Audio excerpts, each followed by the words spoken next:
বন্ধুরা, কেমন আছো? আজ তোমাদের জন্য নিয়ে এসেছি একটি দারুণ romantic manhua there must be happy ending এর বাংলা ব্যাখ্যা। প্রথম অধ্যায়টি বেশ ইমোশনাল এবং গভীর। এখানে মূল চরিত্র হল সিয়ঞ্জে এবং ইয়নু, তাই পুরো এক্সপ্লেনেশন জুড়ে আমি এই নামগুলোই ব্যবহার করব। প্রথম চ্যাপ্টারের শুরুতে আমরা দেখি ইয়নু, যিনি একজন বিশ্ববিদ্যালয় ছাত্রী। সে তার স্বাভাবিক সময়ের আগেই ঘুম থেকে উঠে রান্নাঘরে যায়। সেখানে সে তার স্বামী সিয়ঞ্জেকে দেখে। ইয়নু মনে মনে ভাবছে, ইস, যদি কখনো তোমার সাথে দেখা না হতো, তোমাকে দেখলেই একটা অদ্ভুত চাপ অনুভব করি।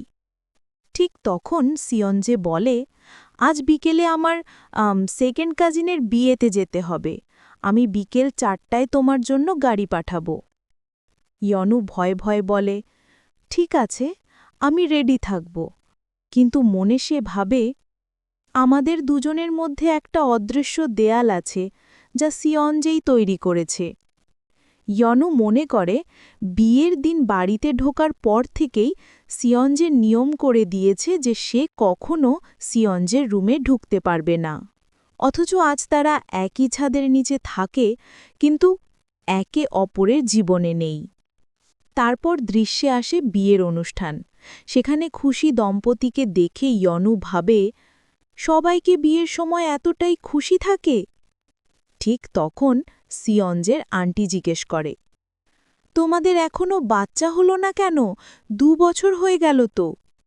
এটা শুনে ইয়নু চমকে যায়।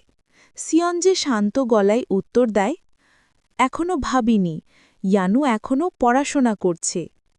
ইয়নু মনে মনে ভাবে, দারুণ অভিনয় করছে। যদি ব্যবসায় না থাকত, নিশ্চয়ই খুব ভালো অভিনেতা হতো। পরের দৃশ্যে ইয়নু ওয়াশরুমে নিজের পোশাক থেকে খাবারের দাগ তুলতে চেষ্টা করছে, কিন্তু দাগ যাচ্ছে না। ঠিক তখনই সিয়ঞ্জের আন্টি সেখানে আসে। আন্টি জিজ্ঞেস করে, সব ঠিক তো? তোমাদের সম্পর্ক ভালো তো? ইয়নু লাজুকভাবে বলে, হ্যাঁ, সব ঠিক আছে। আন্টি আবার বলে, স্বামীকে কন্ট্রোলে রাখতে জানতে হয়, এটা স্ত্রী হিসেবে তোমার দায়িত্ব। ইয়নু মনে মনে ক্ষোভে ভাবে, আমি কি ওকে কন্ট্রোল করব? বরং আমি নিজেই সিয়ঞ্জের নিয়ন্ত্রণে থাকি। এরপর ইয়নু বাইরে এসে লক্ষ্য করে একটি ছোট্ট কুকুর বাচ্চা আঘাত পেয়েছে। সে সার্ভেন্টকে বলে, দয়া করে ওকে ডাক্তারের কাছে নিয়ে যান। সার্ভেন্ট বলে, আজ বিয়ের কারণে সম্ভব না, কাল নিয়ে যাব। ইয়নু নিজেই ওষুধ এনে কুকুরছানার ক্ষত সারায়। সার্ভেন্ট তখন বলে, ম্যাডাম, এই বাড়ির মালিক শুধু পিওর ব্রিড কুকুর রাখে, তাই মিক্স ব্রিড হওয়ায় এটাকে ফেলে দিয়েছে। ইয়নুর মন ভেঙে যায়। সে কুকুরছানাকে বলে, তোমার কোনো দোষ নেই, তোমাকে ফেলে রাখা ভুল। ঠিক তখনই ইয়নু একটি অদ্ভুত আওয়াজ শোনে, ধন্যবাদ, আবার দেখা হবে। ইয়নু অবাক হয়ে বলে, এটা কি? তুমি কি শুনলে? ঠিক তখন সিয়ঞ্জে এসে বলে, তুমি এখানে কি করছো? তোমাকে খুঁজছি। আর তোমার জামার কি হয়েছে? ইয়নু বলে, কুকুরটা আহত ছিল, তাই সাহায্য করছিলাম। সিয়ঞ্জে একটু দূরে গিয়ে ইয়নুকে বকতে শুরু করে, তুমি কি একটু বেশি নাক গলাচ্ছ না?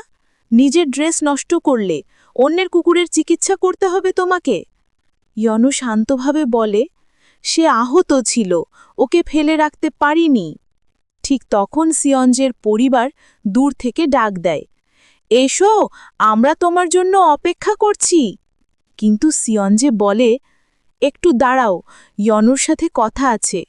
ইয়নুর মনে হয়, এদের কেউ জানে না আমরা কেমন ভাঙা সম্পর্কের মধ্যে আছি। সিয়ঞ্জে জিজ্ঞেস করে, আমার আন্টি কি তোমাকে কিছু বলেছে? ইয়নু বলে, হ্যাঁ, ওরা জিজ্ঞেস করেছিল আমাদের মধ্যে কোনো সমস্যা আছে কিনা। সিয়ঞ্জি বিরক্ত হয়ে বলে, তুমি কি ঠিকভাবে উত্তর দিতে পারো না? ইয়নুর নীরবে তাকিয়ে থাকে। সিয়ঞ্জি হঠাৎ ইয়নুর হাত ধরে টেনে নেয় এবং বলে, আমার আন্টি দেখছে, আচরণটা ঠিক রাখো, আমরা তো আসল দম্পতি, তাই না? সে ইয়নুর মুখ ছুঁয়ে বলে, আমার চোখে তাকাও, বুঝতে পারছো কি বলতে চাই? ইয়নু মনে মনে ভাবে, হ্যাঁ বুঝছি, এই অভিনয় কতদিন চলবে। সিয়ঞ্জে বলে, হাতটা আমার গলার পেছনে রাখো, মাথা উপরে তোলো।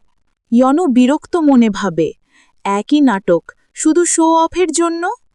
কিন্তু আজ ইয়নুর মন বদলে যায়। সে ভাবে, আজ শেষ দিন, আজ তুমি যা বলবে আমি করব, কারণ এরপর নয়, আমি ডিভোর্স চাই, আমরা আর একসাথে থাকব না। এইভাবেই প্রথম অধ্যায় শেষ হয়।